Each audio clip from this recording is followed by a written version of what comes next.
2 weeks ago, I had thrown away all of my diaries, years worth of writing.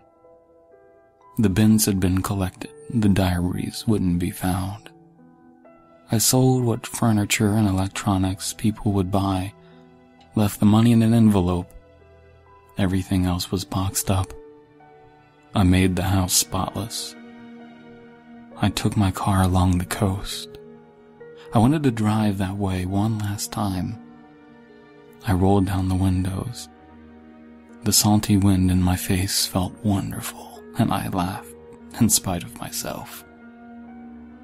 The laughter kept bubbling out, and I realized how light I felt, how free for the first time in such a long time. I stopped about halfway along the white bridge over the cove.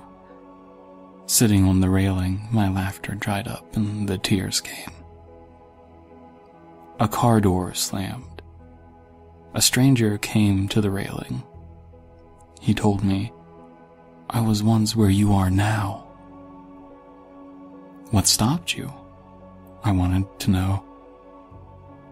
"I made a friend." He sat with me for about an hour silently while I cried on and off. Finally he said, "Come on, let's go for a coffee," and started towards his car. I hopped down and looked at him for a moment before sliding into the passenger seat. He shut the door after me, and I realized that the interior door handle had been forcibly removed. There was a handcuff dangling from a piece of the metal frame. He grinned at me from his seat and reached over to close the cuff over my wrist. As I thought of my suicide note I'd left with my neatly boxed belongings, white, blinding panic threatened to swallow me whole.